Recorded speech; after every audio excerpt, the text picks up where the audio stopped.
Congratulations and nice work. You've made it through Module 2. At this point, you have 4 things. Let's go through them. Number 1, the internal allies map. Make sure you complete this step with action steps taken for each key relationship. Now, this might take some time, but at least one of those actions has to be taken because now it takes your idea, the plan, takes the playbook, and it puts it into action. So this isn't planning. This is action. Make it sure that it's done. A conversation is had, a message is sent, a meeting is set up. Something real. Don't put it off to get to it later because you probably won't get to it. Get started building that internal allies map. Second, the endorsement criteria document should be written and completed with your non-negotiables stated as standards rather than preferences. Hopefully, you can get this endorsement criteria document talking points into a contract agreement or a side agreement for endorsements. But regardless, if it still says, I prefer clients I've tried, rather than I will not endorse a client I haven't personally experienced, you're not done. It needs to be definite. It needs to be defined. So get it on paper, and you can modify it as needed at a later date. Third is the rate structure document.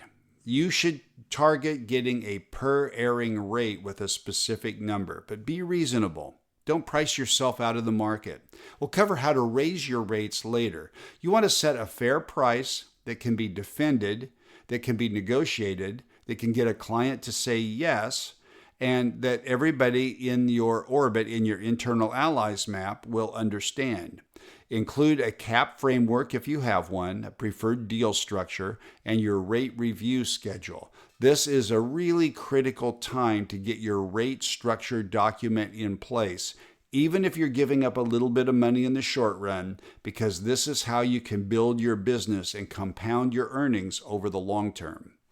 And also the endorsement contract checklist. I want you to get familiar with every major provision. Internalize it.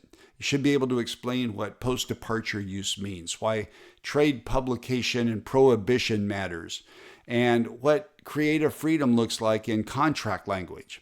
Ideally, set up an endorsement agreement with your employer so you don't have to negotiate this with each client. It won't be possible for everybody.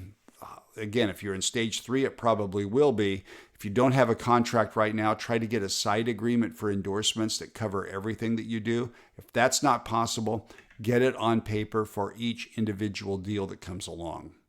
Now, if you've done all 4 of those things, you're ready to move on to Module 3. Module 3 is starting to get exciting. This is where the external work begins. This is where it starts to get fun. Your business starts to take shape. You start to see the reality of it. This is where you identify clients, the evaluation process, how you pitch it, onboarding clients, and getting your first deal signed.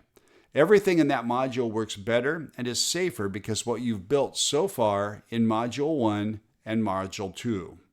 Foundation has been laid, so let's go find the right first client.